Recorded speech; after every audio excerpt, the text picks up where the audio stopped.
नमस्कार दोस्तों, आप सभी का स्वागत है आप ही के अपने YouTube चैनल में। दोस्तों, भगवान श्री कृष्ण कहते हैं गाय समस्त देवी देवताओं में सर्वोपरि है और समस्त संसार की मां है। भगवान ने जितना भी समय धरती पर निकाला उसमें यही संदेश दिया कि गाय एक ऐसा दिव्य प्राणी है कि जिस भी घर में ये मौजूद भी रहती है वहां के सभी वास्तु दोषों का अंत स्वतः ही हो जाता है।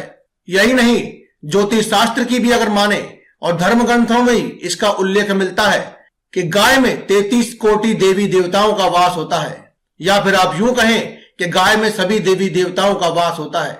इसीलिए गाय की सेवा करने मात्र से और उनका ध्यान रखने से आपको सभी देवी देवताओं का आशीर्वाद प्राप्त होता है और किसी भी खास दिन या फिर प्रतिदिन गाय की सेवा करने से आपको सभी देवी देवताओं का पूजा करने के बराबर का फल प्राप्त होता है। गाय की रीढ़ की हड्डी में सूर्य केतु नाड़ी होती है। गाय पर सभी प्रकार के नक्षत्रों का प्रभाव सीधे तौर पर पड़ता है। जब सूर्य की किरणें गाय पर पड़ती हैं तो उसकी रीढ़ की हड्डी के कारण गाय स्वर्णाक्षर नाम का पदार्थ बनाती है, जो कि गाय के दूध में भी मौजूद होता है। इसी कारण से आपने देखा होगा या महसूस किया होगा कि गाय का दूध हल्के पीले रंग का होता है। गाय के दूध को पीने के भी बहुत से लाभ होते हैं, या फिर गाय के दूध से भी बहुत प्रकार के उपाय किए जा सकते हैं। अगर आप जानना चाहते हैं कि गाय के दूध से या फिर किसी भी प्रकार के दूध से कौन से ज्योतिषीय उपाय किए जा सकते हैं जिससे कि आपको धन वृद्धि हो और धन लाभ हो, आप धनवान बन जाए, तो आप हमारी अगली वीडियो को देखना ना भूलें।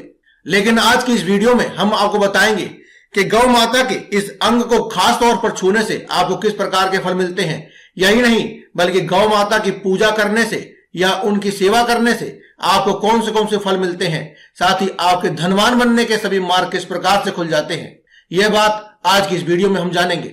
इसीलिए आज की इस वीडियो को पूरा अंत तक देखें और हमारे इस चैनल को सब्सक्राइब करें और लाइक भी करें, क्योंकि दोस्तों आप बाद में भूल जाते हैं। इसीलिए आप इसे अभी लाइक करें और कमेंट बॉक्स में जय बजरंगबली लिखते हुए चैनल को सब्सक्राइब भी करें। दोस्तों, आज की इस वीडियो में हम बात कर रहे हैं गाय के कौन से अंग को स्पर्श करना धर्म ग्रंथों में अत्यंत ही शुभ और फलकारी माना गया है। दोस्तों, सनातन धर्म में गाय को बहुत अधिक महत्व दिया गया है। शास्त्रों के अनुसार गाय में 33 कोटि देवी देवताओं का निवास है और जो कोई भी मनुष्य गाय की नित्य पूजा आराधना करता है, गाय की सेवा करता है, उस पर सभी देवी देवताओं की कृपा बरसती है। जो भी गाय की सेवा करता है, उनकी पूजा करता है, नित्य उनका ध्यान रखता है और गाय को मां के समान पूजते हुए उनकी पूजा आराधना करता है, गाय माता उनके ऊपर आने वाले सभी संकटों को और विपत्तियों को स्वयं ही हर लेती है। इसीलिए गौ माता को कामधेनु भी कहा गया है और सभी प्रकार के संकटों को हर के ये हर व्यक्ति के जीवन में सुखाली और सुख संपत्ति का कारण बनती है। इसीलिए पुराने समय में कहा जाता था कि आप जो भी पशु पालें, लेकिन घर में एक गाय अवश्य होनी चाहिए। पुराने समय में कहा जाता था कि जब गाय वन से अपना भोजन आदि ग्रहण करके या फिर गाय चरने जब जाती थी, जब वहां से वापस आती थी, तो उसके जो खुरों के द्वारा धूल मिट्टी जो उड़ती है उससे व्यक्ति के सभी पाप मिट जाते हैं। दोस्तों, अगर कोई व्यक्ति पढ़ाई में कमजोर है, आपका बच्चा अगर पढ़ाई में कमजोर है, आप कोई परीक्षा की तैयारी कर रहे हैं और आपका बच्चा आपको लगता है कि उत्तीर्ण नहीं हो पाएगा या फिर बोलने में असमर्थ है, ज्यादा गुस्सा करता है, तो आपको उस व्यक्ति के नाम से या फिर उस व्यक्ति के हाथों से गाय को हरा चारा अवश्य खिलाना चाहिए। क्योंकि दोस्तों, ऐसा करने से आपकी कुंडली में जो बुध ग्रह की स्थिति खराब होती है वह सुधर जाती है। क्योंकि ये लक्षण होते हैं कि बुध ग्रह खराब है। अगर किसी व्यक्ति में आपको लक्षण दिखाई देते हैं तो समझ लीजिए कि उस व्यक्ति का बुध ग्रह खराब है और बुध ग्रह को मजबूत करने के लिए आप गाय को हरा चारा खिलाइए। गाय को हरा चारा खिलाने से व्यक्ति का बुध ग्रह बिल्कुल सही स्थिति में आता है और व्यक्ति के सभी समस्याओं का अंत हो जाता है। इतना ही नहीं, बल्कि गाय का दान करना भी शास्त्रों में बहुत ही फलदायी बताया गया है। दोस्तों, व्यक्तियों के जीवन में ज्यादातर समस्याएं आपने देखी होंगी कि आपने मंगल ग्रह जब खराब हो जाता है, जब मंगल की दशा खराब होती है, तो व्यक्ति के जीवन में उथल पुथल हो जाती है। भाग्य अपनी ऐसी करवट बदलता है कि जिंदगी ही बदल जाती है। वह व्यक्ति हर तरफ से मारा मारा और परेशानी में घूमता है। ऐसे में अगर आप किसी भी ब्राह्मण को या फिर किसी गरीब व्यक्ति को गौ माता का दान करते हैं, गौदान करते हैं, तो उस व्यक्ति के जीवन से मंगल की वजह से, मंगल की खराब स्थिति की वजह से जो भी जीवन में अमंगल हो रहा है सभी शांत हो जाते हैं और मंगल की दिशा सुधरने के साथ ही व्यक्ति के जीवन में ऐसे सुधार आते हैं कि उसकी किस्मत ही पलट जाती है। दोस्तों आपने गाय के साथ साथ देखा होगा कि एक काली गाय भी होती है। इस काली गाय का भी दान बहुत ही महत्वपूर्ण होता है। दोस्तों अगर आप अपने जीवन में नवग्रहों की शांति करना चाहते हैं, खासतौर पर शनि की शांति करना चाहते हैं, तो आपको काली गाय का दान अवश्य करना चाहिए। ऐसे व्यक्ति जिसके जीवन में नवग्रह या फिर खासतौर पर शनि राहु केतु की पीड़ा है, उस व्यक्ति के जीवन में जब भी वह गौदान करता है तो शनि देव की ऐसी कृपा होती है कि उसके जीवन में सब कुछ बदल जाता है। कोई आपका महत्वपूर्ण कार्य है जो कि रुका हुआ है, आपने लाखों प्रयास कर चुके हैं, बहुत ही प्रयास करने के बावजूद भी वह कार्य नहीं हो पा रहा है, तो ऐसे व्यक्ति को क्या करना चाहिए? आपको एक रोटी के अंदर कुछ दाने चीनी के डाल करके या फिर कुछ भी मीठा, गुड़ हो, बूरा हो या कुछ भी खांड आदि डाल करके आपको गौ माता को खिला देना चाहिए। गौ माता का ध्यान रखें कि गौ माता बैठी हुई हो तो बहुत ही अच्छा है, वरना आप कैसे भी गौ माता को एक रोटी मीठी वाली खिला दे और साथ में गौ माता के कान में अपनी मनोकामनाएं कह दे। जो भी आपका काम अटका हुआ है, जो प्रयास लाख करने के बाद भी आपका काम बन नहीं रहा है, तो आप गौ माता को वह रोटी खिला करके गौ माता के कान में अपनी मनोकामना कह दे।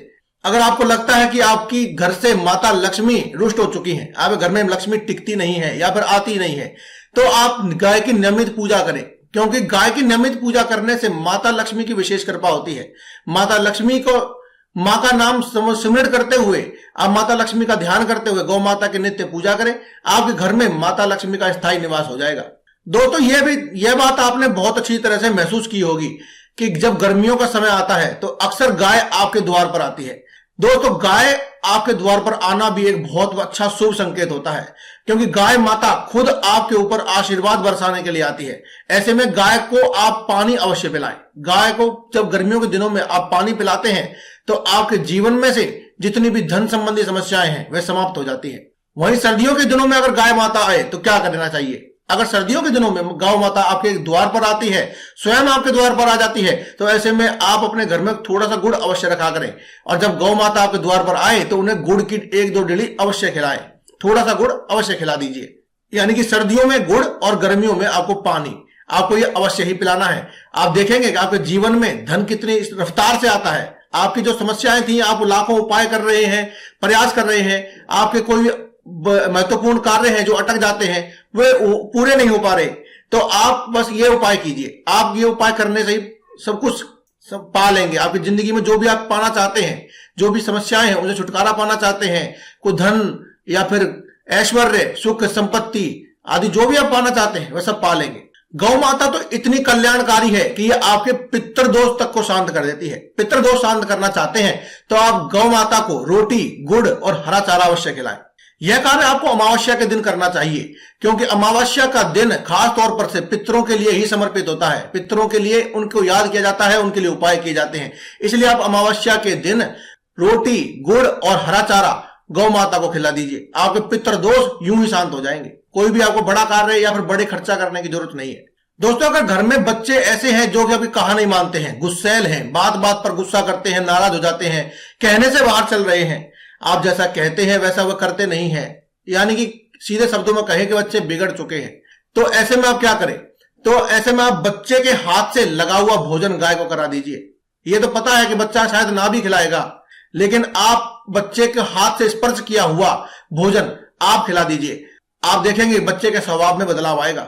दोस्तों गाय के शरीर में एक ऐसा अंग होता है जिस अंग को अगर आप स्पर्श कर लेते हैं तो आपकी सभी मनोकामनाएं पूरी हो जाती हैं। मनोकामनाएं चाहे कैसी भी हो, मतलब आपके समृद्ध होने के लिए, सुख संपत्ति के लिए, मतलब अच्छी भावनाओं से मांगी हुई मनोकामना जो भी है वह पूरी हो जाती है।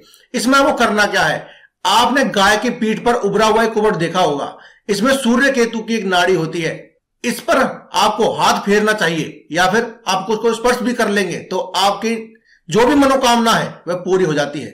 जो व्यक्ति इस कुबड़ पर हाथ फेरता है या इसे स्पर्श करता है उसके सभी आर्थिक संकट दूर हो जाते हैं।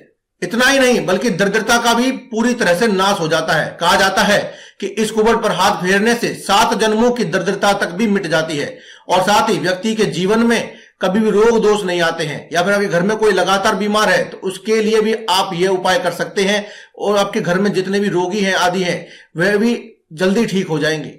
इसीलिए जब गौ माता आपके द्वार पर आए तो उसकी पीठ पर, उस उभरे हुए कुबड़ पर एक बार हाथ अवश्य फिराएं या फिर आप उसे एक बार स्पर्श करके हाथ जोड़ करके अपनी मनोकामना अवश्य कहें।